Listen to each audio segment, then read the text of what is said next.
A pleasure to meet y'all at last, and welcome to basically something different that I'm going to be doing for today.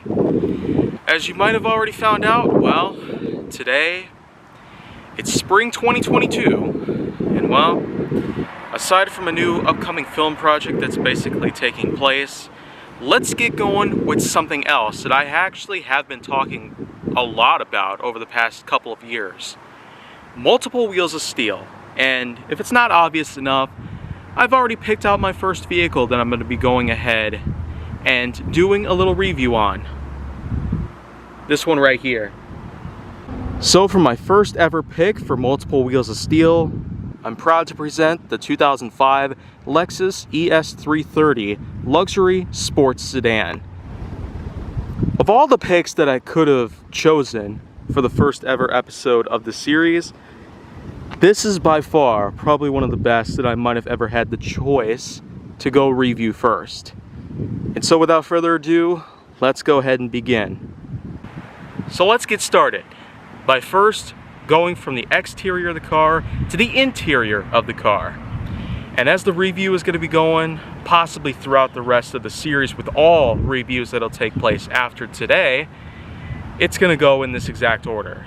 First, the exterior and interior are going to be checked out.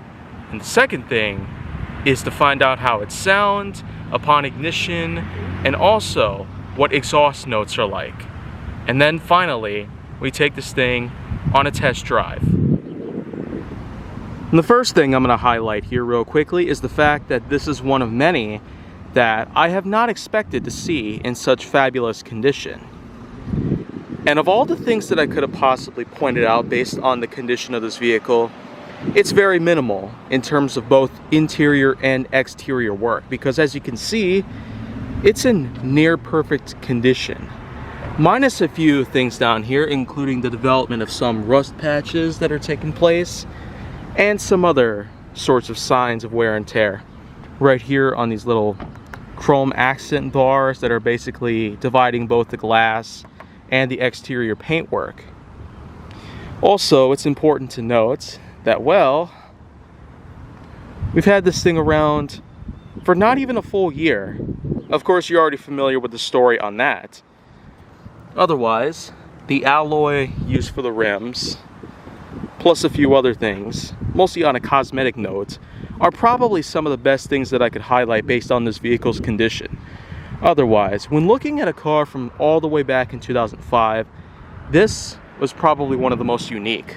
Of all Lexus models that have been released during that entire year in manufacturing history, this was one of those that many of us were not necessarily hoping to find in such amazing condition by today's standards. This car itself includes this kind of key fob. This fob also doubles as the ignition key, and as you can see, it's very uniquely shaped. A lot of car keys out there have such uniquely shaped ends on them that really allow them to get into certain ignition ports, unlike many other vehicles. This is also to help prevent any sort of theft relating to key counterfeit marketing. And the way that this key looks, it's almost pretty hard to copy this exact design. But anyways, when you take a look at the fob right here, there are three main buttons. Now on the other side, you have the Lexus logo, as well as some various ID numbering, stuff like that here. You got three buttons here. You have a trunk unlock button, which basically opens the trunk, and as you can see, plenty of trunk room right here. It's full of booze for some odd reason. But we also got ourselves the lock and unblock button.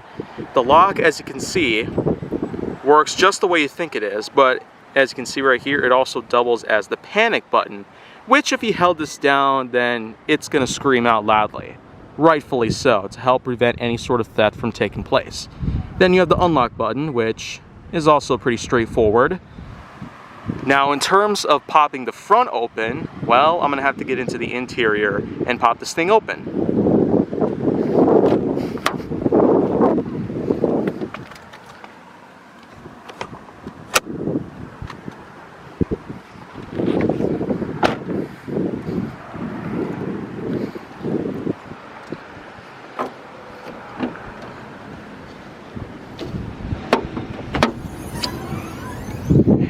here we go. It lifts up pretty effortlessly, and as you can see, you have yourself a Lexus standard issue VVTi V6 3.3 liter engine. When you really get down to the details right here, you got yourself the car battery, you got yourself various fluid components, wiper fluid in this little reservoir here, plus many other parts. This V6 engine is quite a big standard issue, but for the most part, generating an average amount of horsepower, combining with a total of a good load of pound-feet of torque, fittingly so for this particular model. Well, anyways, here we go. Time for the interior.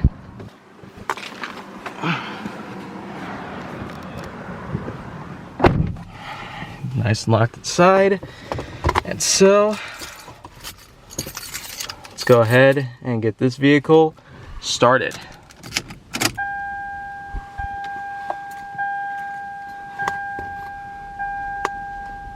As you can see down there,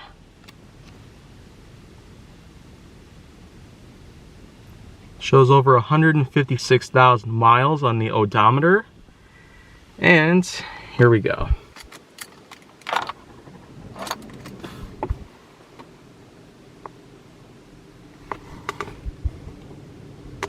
Sounds pretty amazing. And, well, steering is super fluid on this one. Alright, let's cut to the exhaust and basically have this thing restarted.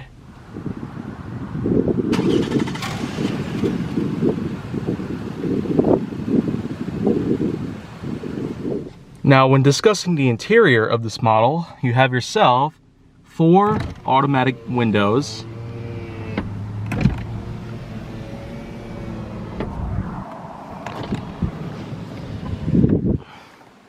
and, well, this one's unfortunately broken, but all 4 of these windows are indeed fully automatic, and that's a pretty rare situation for the most part.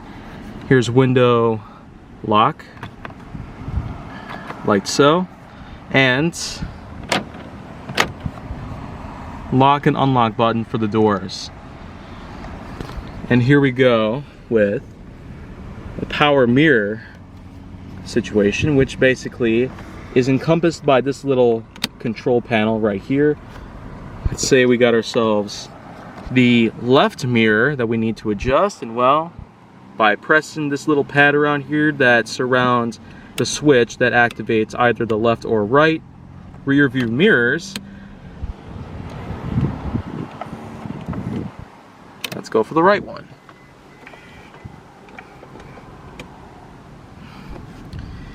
And this vehicle is in fact capable of going about 140 miles per hour at maximum, or 220 kilometers per hour at maximum. Generates over 8,000 revolutions per minute.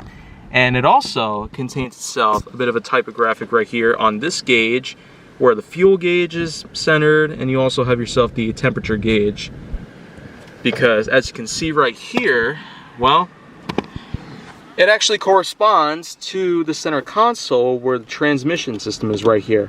You got yourself all sorts of settings: park, reverse, neutral, gear 4, or drive for the most part. You also have yourself low gear selection, 2, 3, and 4. In case you're needing to go up mountaintops or other such terrains that are going to require you for manual transmission vehicles, then it can be done. But most of the time, we just stick to the regular, well, drive gear. Meanwhile, we also got ourselves quite a few other things on the steering wheel itself. You have yourself these various buttons here. And you also have yourself volume buttons, which work in the same way as the stereo sound system, which I'm not going to turn on because I might get flagged for copyright music. You have yourself a digital clock, and then you have the hazards button, which activates all of the blinker lights, like so. As for climate control, you got yourself dual zone climate control, which is variable for the driver temperature and passenger temperature, as well as these little switches right here, which allow for you to utilize seat cooling or heating depending on the weather. Also have an outside temperature gauge which shows that it's 76 degrees Fahrenheit outside right now. And you also have yourself automatic, climate control off, circulation, front and rear defrost, as well as windows defrost. So of course, you're all set. Here we got ourselves headlights, as well as high beams, windshield wipers, plus wiper fluid activation. Pretty straightforward. And as you can see over here, we got ourselves a few memory settings. Because, in case you have not already noticed, then well, if you look down here, this is where the seats are controlled. You got yourself automatic seat controls for both the driver and passenger, which it's pretty self-explanatory as well. Lumbar adjustment, cushion adjustment, as well as extension or tightening of the seat itself. So you can move it as far back or as far forward as you need, or otherwise. And the same thing goes for pretty much the passenger side as well, because they're both automatic seat adjustments. So you can adjust to different memory settings if you so choose to. We got one set to 1 and 2. Which don't work right now because, well, this vehicle's not in the best condition, so that's just pretty much what that is. You got yourself storage on these sides over here. Gas and brake pedals also work the way they're supposed to. And you even got this piece right here, which allows for the steering wheel to be moved up or down in certain spots to your desired liking.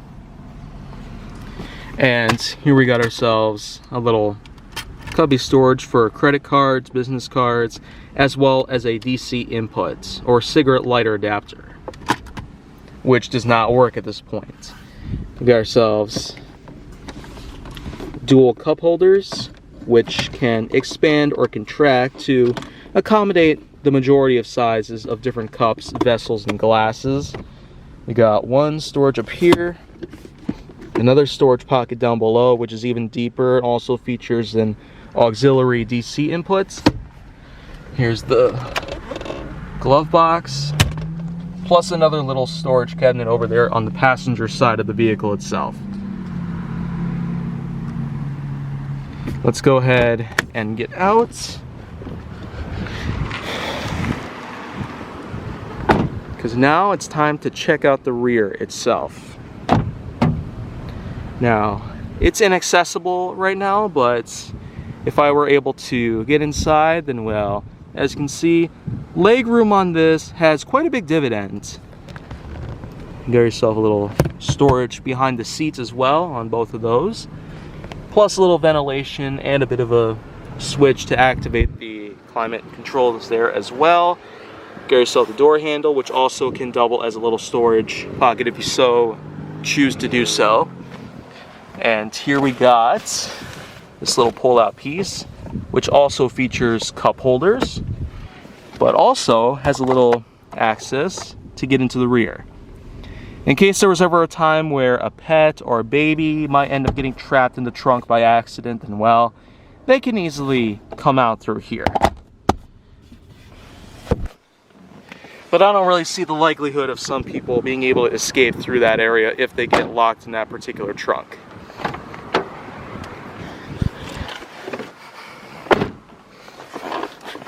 Now let's go ahead and check up here real quickly, because there's a couple other things I'll need to highlight. Sunglasses compartment, vanity mirror / visor, which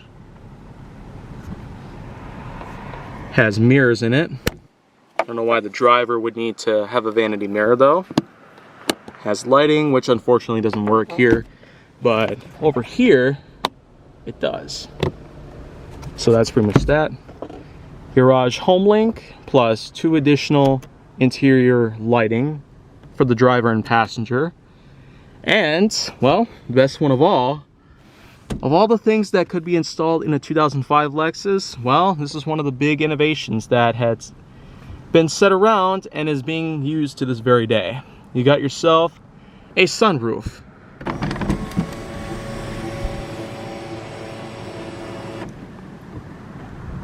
As you can see, well,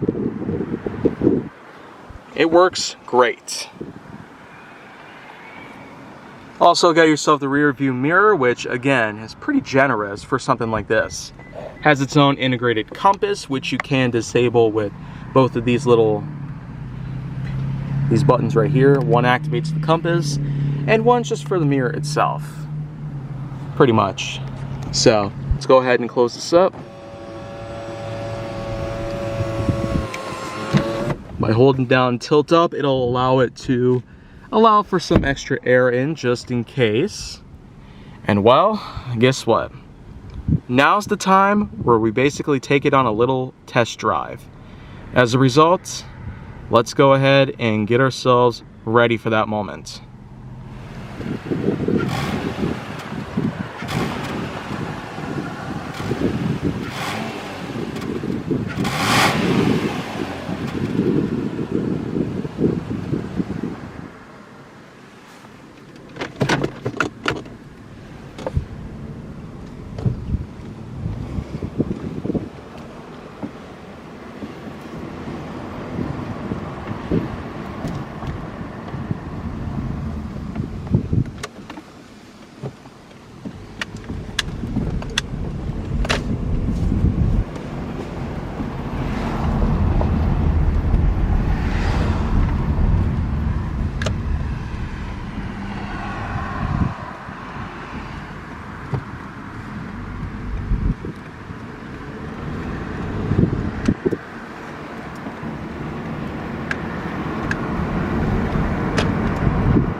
And so that pretty much concludes this entire segment right here.